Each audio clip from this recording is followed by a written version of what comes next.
नमस्कार, वास्तु लिविंग में आप सभी दर्शकों का बहुत बहुत स्वागत। मैं हूं विकास नांगिया। दर्शकों, प्रॉपर्टी रेजिडेंशियल हो या कमर्शियल, उसकी मेंटेनेंस बहुत अहमियत रखती है। अक्सर हम अपने जीवन में इस बात को नज़रअंदाज कर बैठते हैं और फिर जीवन में खामियाजा उठाना पड़ता है। जानते हैं इसका कहीं ना कहीं संबंध वास्तु के साथ भी है, और इसी को जहन में रख कर के आज हम अपनी वास्तु और फंक्शुई कंसल्टेंट पल्लवी जी के साथ बातचीत कर रहे हैं मेंटेनेंस एंड वास्तु विषय पर। आइए उनका स्वागत करते हैं। पल्लवी जी, कार्यक्रम में आपका बहुत बहुत स्वागत है। Thank you. Maintenance and vastu एक ऐसा विषय के कहीं ना कहीं ये लगता है कि इनका आपस में क्या तालमेल हो सकता है। मेंटेनेंस तो समझ सकते हैं कि भाई अगर ना करो, चीज़ खरीदी हो नहीं या उसको मेंटेन करके ना रखी हो, नुकसान हो सकता है। लेकिन वास्तु से किस तरह से उसका तालमेल है, उस पर रोशनी डालिए। जैसे मेंटेनेंस के 2-3 अलग अलग तरह के तरीके होते हैं। कोई घर बनता है तो उसमें मेंटेनेंस रूम, या कोई कॉमर्शियल प्रॉपर्टी होती है तो उसमें एक मेंटेनेंस रूम बनाया जाता है जिसमें अलग अलग तरह के इंस्ट्रूमेंट, सारी चीज़ों को रखा जाता है। लेकिन उसका यूज़ करना और उस प्रॉपर्टी को रियली मेंटेन करना वो वहाँ के लोगों के हाथ में होता है।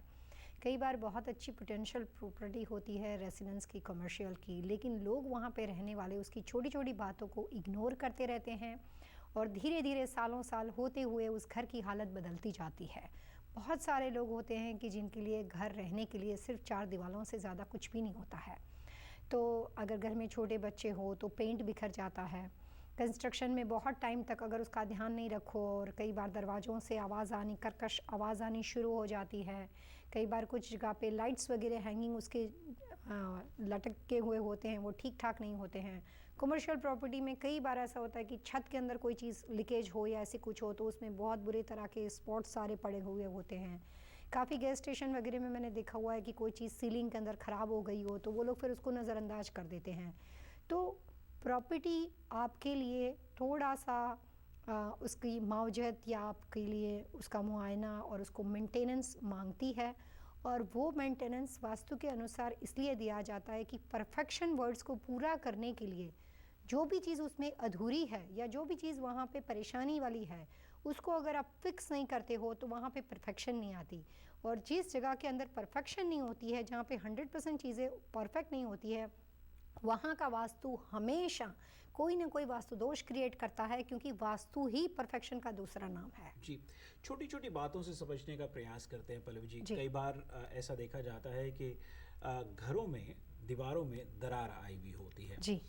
अब ये कहावतें हम सुनते आते हैं कि दिलों में दरार आ जाए तो फिर वो मतलब निशान हमेशा रह जाता है, या दोस्ती में दरार आ जाए तो वो निशान हमेशा रहता है, भले ही लाख उसको भरने की कोशिश की जाए। लेकिन अब ये दीवारों में दरार, भले वो कमर्शियल प्रॉपर्टी में हो या रेजिडेंशियल प्रॉपर्टी में भर हो, सकते हैं। भर सकते हैं, लेकिन फिर भी लोग नज़रअंदाज करते हैं। सही है। लेकिन इस दरार का क्या कुछ वास्तु से लेना देना है, या उसका किस तरह का नुकसान हो सकता है?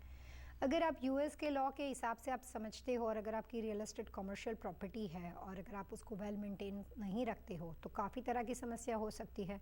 आपके बिजनेस के लाइसेंस को परेशानी हो सकती है। वहाँ पे कोई तरह की दुर्घटना हो गई तो कोई भी क्लाइंट का लीगल प्रॉब्लम या आपके ऊपर लॉस उठवा सकता है। तो यहाँ पे एक सबसे अच्छी बात यह है कि दूसरों के बारे में सबसे पहले सोचा जाता है कि आपकी प्रॉपर्टी में जो भी आदमी आता है, चाहे आपका कस्टमर हो, चाहे आपके गेस्ट हो या कोई भी थर्ड पर्सन हो, लेकिन आपको उस जगह को मेंटेन करना उतना ही ज़रूरी है कि आने वाले को वहाँ पे कोई भी तरह की मुसीबत, कोई भी परेशानी का सामना ना करना पड़े। तो वो भी जो ज़रूरत होती है, वो भी जो प्रायोरिटीज़ है वो वहाँ के होस्ट की होती है। उनकी अपनी ज़रूरत है कि उनको आने वाले को कोई भी कमी नहीं वहाँ पे महसूस होनी चाहिए। तो बहुत सारे लोगों के बिज़नेस लाइसेंस को रिवोक हो जाना, वहाँ पे परेशानी होनी, वो कई बार ऐसी छोटी छोटी गलतियों की वजह से होता है। बट वही मेंटेनेंस अगर वही चीज़ राइट टाइम पे की जाती है, तकलीफ को उठाने के बिना, तो उस प्रॉपर्टी को आप सेव कर सकते हो और वहाँ पे होने वाले लीगल प्रॉब्लम से ऑनर को वहाँ से परेशानी से वो मुक्त रह सकता है। ऐसा माना जाता है कि जो घर के अंदर या कमर्शियल प्रॉपर्टीज़ के अंदर जैसे जो नलका है, फॉसेट जो है, बूंद बूंद जैसे बहता रहता है, आप उसको फिक्स नहीं कराते हो, मेंटेन नहीं करके रखते हो तो पैसे का जो है खर्चा ज़्यादा होता है। ये बात सिर्फ सुनी सुनाई है या ये वास्तु अनुसार सही है? नहीं, बिल्कुल सही है। कई बार फ्लश टैंक के अंदर कोई भी तरह की परेशानी हो तो पानी वहाँ से जाता रहता है। कई बार फॉसेट में कोई भी तरह की परेशानी हो, कुछ ऐसा कोई भी तरह का पीस ऐसा उसका लीकेज और जिसमें से पानी लीक होता हो या ऐसे बूंद बूंद करके जाता हो, तो वास्तु में तो कई बार ऐसा बोलते हैं कि जिसके घर में पानी व्यय होता है, जिसके घर में पानी गलत तरीके से जाता हो, उस घर का पैसा तो कभी भी उस घर में नहीं रह सकता, चाहे वो किसी भी एंगल से पानी जाता हो। तो ड्रेन सिस्टम के अंदर इनकमिंग वाटर पोजीशन आपके घर की वेल्थ डिसाइड करता है, क्योंकि जैसे अमेरिका में आप अपनी लाइफस्टाइल को चलाने के लिए डॉलर को इम्पोर्टेंस देते हो, यूके में पाउंड चलता है या रशिया में रूबल चलता है, वैसे उसी तरीके से वर्ल्ड में वास्तु के हिसाब से वाटर को वेल्थ माना जाता है। वेल्थ प्रॉस्पेरिटी की निशानी है। हमारे पास 70% लिक्विड है और 30% सॉलिड है। तो वाटर की जो मात्रा होती है वो उस जगह को पोटेंशियल और वेल्थी रखती है। यहाँ तक कि वास्तु में ऐसा कहा जाता है कि जो डेवलपमेंट ऐसे हो जिसमें सिर्फ 10 फीट या 12 फीट पे पानी आता हो, वहाँ पे आप देखेंगे तो वेल्थी लोगों का रहना बहुत ज़्यादा होता है। अगर आप बहुत सारी कमर्शियल प्रॉपर्टी का मुआयना करते हो तो वास्तु में ये कहा जाता है कि जितनी जल्दी पानी जहाँ पे निकलता हो, जिसमें पानी का लेवल बहुत ही अच्छे तरीके से हो, उस प्रॉपर्टी पे वेल्थी लोगों का मतलब वहाँ पे बसना अपने आप बन जाता है कि या फिर वो कम्युनिटी वेल्थी बन जाती है। तो वाटर को वास्तु में बहुत ही शुभ, बहुत ही पोटेंशियल और बहुत ही अच्छा मानते हैं। अगर आप किसी भी रिलीजन के बारे में बात करोगे, किसी भी देवी देवता के बारे में, तो कोई ना कोई नदी का नाम उसके साथ जुड़ा हुआ होता है। अगर आप श्रीनाथ जी की बात करते हो तो सामने यमुना महारानी को बहुत ही पूजनीय माना जाता है। वैसे शंकर की बात होती है, महादेव की बात होती है तो गंगा जी को बहुत ही शुभ माना जाता है। तो हर ईश्वर के साथ साथ कृष्ण के साथ यमुना जी को बहुत ही शुभ मानते हैं। तो इस तरह से हमारे यहाँ पे नदी को भी माँ का रूप माना जाता है, उसकी पूजा की जाती है। लेकिन लॉजिकली कॉन्सेप्ट सिर्फ उस जगह की प्रेयर करना या किसी नाम की प्रेयर करना नहीं है। लॉजिकली कॉन्सेप्ट वाटर का है। अगर हम गुरुद्वारा की बात करते हैं तो वहाँ पे भी वो अमृत वाटर को शुभ मानते हैं। तो पानी को हर रिलीजन के अंदर भी एक खास स्थान दिया गया है। उसी तरीके से घर के अंदर कंस्ट्रक्शन स्ट्रक्चर का कोई भी वास्तु दोष हो तो वो भी कुछ तरह के डैमेज या किसी कॉर्नर के अंदर ऐसा कंस्ट्रक्शन में फॉल्ट हो तो वहाँ से होने वाला वास्तु दोष आपको नुकसान कर सकता है। लेकिन पानी का तो घर के किसी भी कॉर्नर के अंदर वहाँ पे उसका मिसयूज़ होना, उसका व्यय होना, वो हर एंगल से फाइनेंशियली चीज़ों का लॉस माना जाता है। जी, कई परिस्थितियाँ ऐसी होती हैं पल्लवी जी, हमने देखा कि लोगों के पास लैंडस्केप की जगह है, लैंडस्केपिंग किया हुआ है लेकिन मेंटेन नहीं किया हुआ है। पेड़ हैं या पौधे हैं बस मुरझा रहे हैं, मतलब एक नेगेटिव वाइब्स आती हैं। अब लैंडस्केपिंग के ऊपर आप अक्सर तवज्जो देती हैं, फोकस करती हैं, और क्या कहेंगे अगर लैंडस्केपिंग मेंटेन्ड ना हो तो उसका क्या खामियाजा हो सकता है? यही सब बातें गेटेड कम्युनिटी में रहने वाले लोगों के लिए बड़ी अच्छी होती है, क्योंकि वहाँ पे एचओए का एक डर बना रहता है, वहाँ पे पेनल्टी लग जाती है। तो ऐसी कम्युनिटी में जब आप चलते हो तो सारे घर बड़े सुंदर लगते हैं, आने वाले लोगों को व्यू अच्छा लगता है, प्रॉपर्टी की प्राइस अच्छी रहती है, क्योंकि उस प्रॉपर्टी की कॉस्ट भी वहाँ के डेवलपमेंट और वहाँ पे मेंटेनेंस के हिसाब से की जाती है। कई बार आप कस्टमाइज होम देखोगे, उसमें आप जो मर्जी कर सकते हो। तो कई बार कुछ लोग लैंडस्केपिंग करते हैं, कुछ इस तरह से बिखरा हुआ पड़ा रहता है, ज़्यादा उस पर तवज्जो नहीं देते हैं। तो प्रकृति आपकी जगह को सुंदर बनाने में कोई ना कोई रोल तो ज़रूर करती है। सारे पथरीले घर नहीं होते, बहुत सारा लैंडस्केप होता है। मेरे को काफ़ी लोग बोलते हैं कि पल्लवी जी, अमेरिका और इंडिया में प्रॉस्पेरिटी में इतना डिफरेंस क्यों है? मैं कहती हूँ इंडिया भी प्रॉस्पेरस है, अमेरिका भी प्रॉस्पेरस है, लेकिन वो कहते हैं कि डिफरेंस डॉलर और रुपीज़ में क्यों है? तो इकोनॉमी कुछ भी बोलती होगी, लेकिन वास्तु तो ये कहता है कि अमेरिका में जितने सर है उससे ज़्यादा पेड़ है और इंडिया में जितने पेड़ है उससे बहुत ही ज़्यादा सर है। तो फ़र्क ये होता है कि ह्यूमन बीइंग बहुत ज़्यादा है और वहाँ पे नेचर या प्रकृति नहीं है, तो बहुत तरह की विपत्ति, बहुत तरह की परेशानियाँ होती है। जहाँ पे प्रकृति प्रॉस्पेरस होती है वहाँ पे सब कुछ प्रॉस्पेरस होता है। जी, बहुत अच्छा उदाहरण। और इस बात को समझने के बाद एक छोटा सा ब्रेक लेते हैं और ब्रेक के बाद मेंटेनेंस एंड वास्तु विषय पर बातचीत जारी रहेगी। आप बने रहिए हमारे साथ।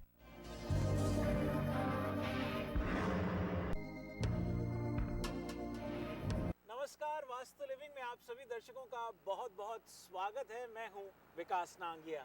मैं पल्लवी छलावड़ा। दर्शकों, आज हम अपनी वास्तु और फंग शुई कंसल्टेंट पल्लवी जी के साथ ऑन साइट लोकेशन पर हैं और आज हम उनके साथ बातचीत करेंगे लैंडस्केपिंग के ऊपर और उससे जुड़े कुछ और अन्य पहलुओं पर चर्चा होगी। पल्लवी जी, कार्यक्रम में आपका बहुत बहुत स्वागत है। शुक्रिया।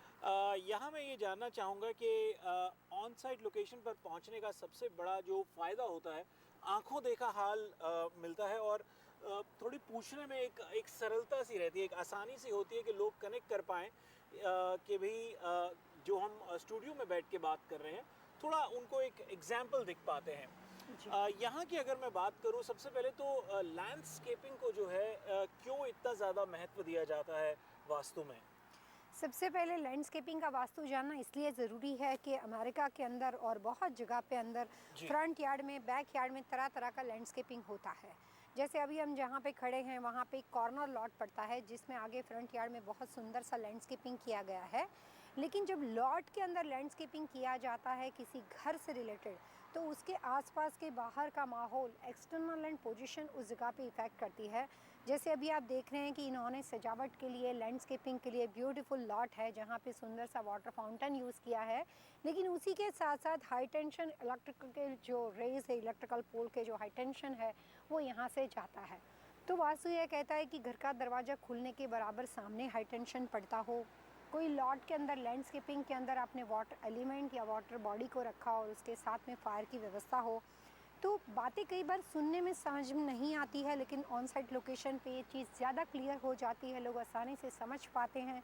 तो इस तरह की व्यवस्था का लैंडस्केपिंग के माध्यम से कैसे वास्तुदोष खड़ा हो सकता है और आइडियल लैंडस्केपिंग कैसे होना चाहिए। जैसे काफ़ी हैवी ट्री आप यहाँ पे देख रहे हैं, तो डायरेक्शन के हिसाब से ये प्लेसमेंट सही है कि नहीं, ग्रास वगैरह किस तरह का होना चाहिए, उसका शेप कैसा होना चाहिए, पेवर्स वगैरह डाले जाते हैं, पेबल्स वगैरह डाली जाती है, मल्च वगैरह के लिए क्या क्या किया जाता है। तो वास्तु में लैंडस्केपिंग की ये सारी छोटी छोटी बातों को कवर किया जाता है। जी, स्प्रिंग की शुरुआत हो चली है और स्प्रिंग से समर तक के दरमियान जो है, मैं ये कहूँगा कि स्प्रिंग, समर और फॉल तक जो है कहीं ना कहीं लोग बाग अपने गार्डन्स की, लैंडस्केपिंग एरियाज़ की बहुत देखभाल करते हैं। सही। खास तौर पर स्प्रिंग और समर्स में जो है।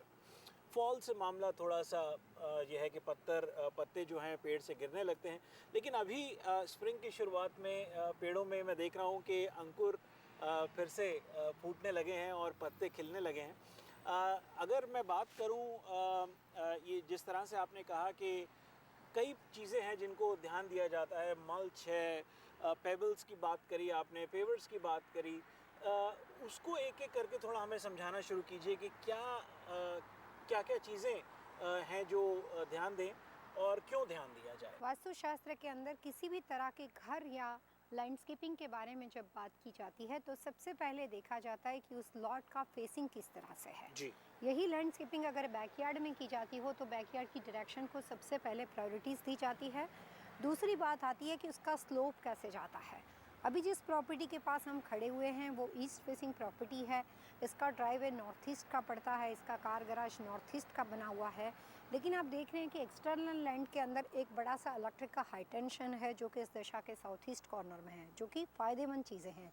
लेकिन कई बार लैंडस्केपिंग से वास्तुदोष खड़ा हो सकता है। जैसे आप देख रहे हैं कि यहाँ पे एक ब्यूटीफुल वाटर फाउंटेन लगाया गया है, लेकिन वाटर फाउंटेन का पानी जो है वो बाहर की दिशा में जाता है, जिसकी वजह से घर के एक्सपेंस और उसका रोटेशन, घर के अंदर इनकमिंग आउटगोइंग को बैलेंस करने के लिए ये बहुत बड़ा नुकसानदेह वास्तुदोष माना आप ये जाता कह है। सकते हैं कि आप जितना आगे बढ़ने की कोशिश करेंगे उतना ही पीछे। कोई या एक या दूसरे तरीके से इनकम के साथ साथ वो एक्सपेंस को कन्वर्ट कर देता है। तो वास्तु में वाटरफॉल बड़ा ही शुभ माना जाता है और उसके लिए जो दिशाएं होती है उसकी भी कुछ खास पोजीशन होते हैं।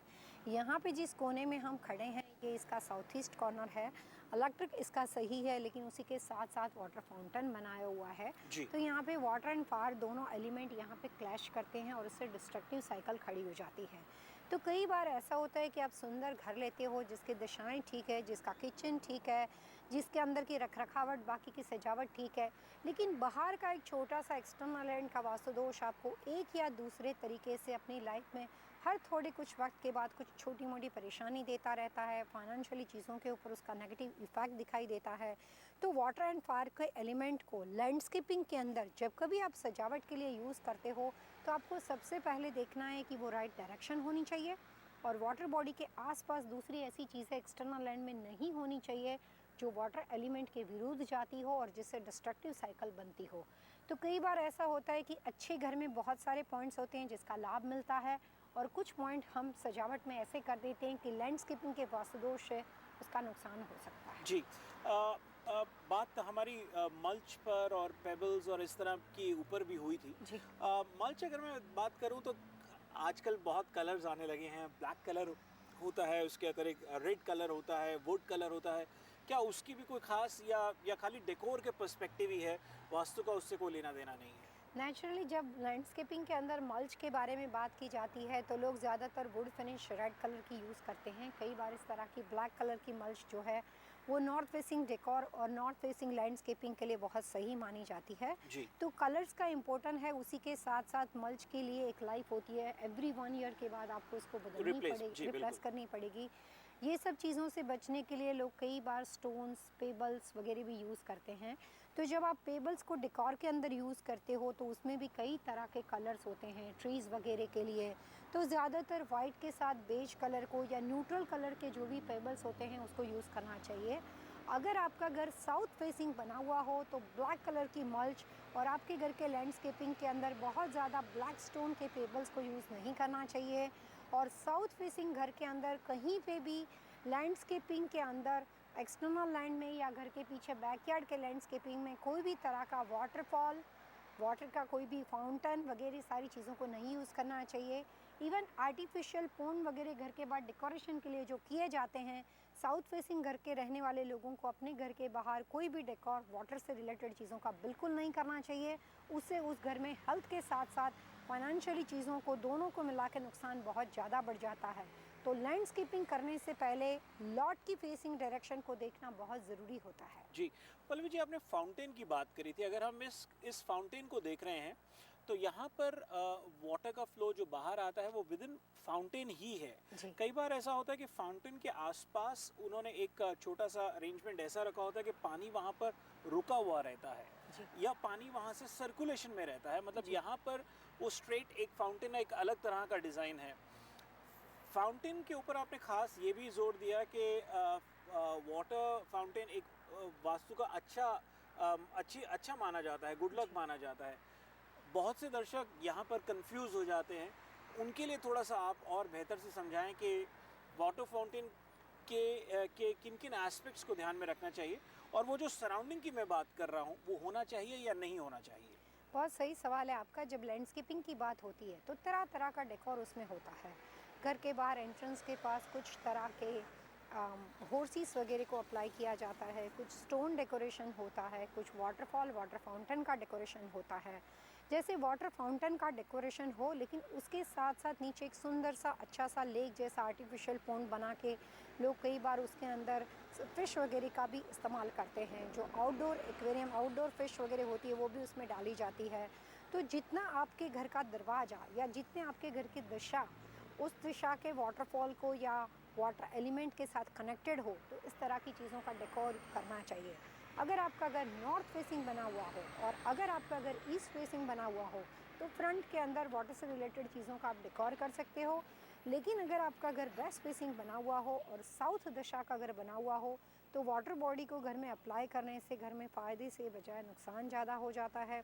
वेस्ट फेसिंग प्रॉपर्टी के अंदर वाटर का इस्तेमाल करने से स्टेबिलिटी ख़त्म हो जाती है और साउथ फेसिंग घर के अंदर वाटर को अप्लाई करने से फाइनेंशियली चीज़ों के साथ साथ नाम, फेम, क्रेडिट वो सब चीज़ों के ऊपर उसका बुरा प्रभाव होता है और रिलेशनशिप में आप लोनली फील करना शुरू कर देते हो।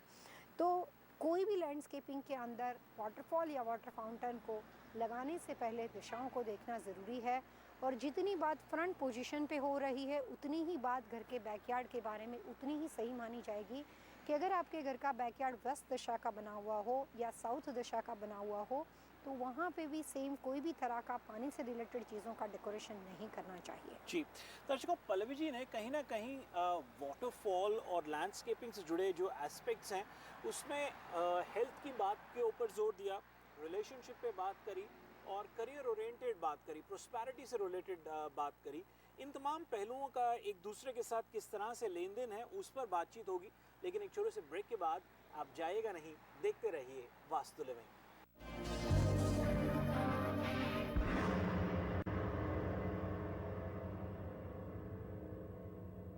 जैसे प्रॉपर्टी ली उसमें रिनोवेशन के बिना भी रेमेडी लगती है।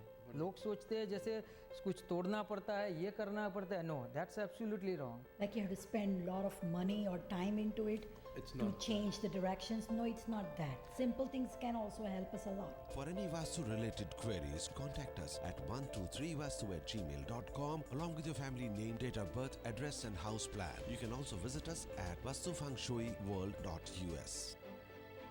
Just get engaged? Planning an anniversary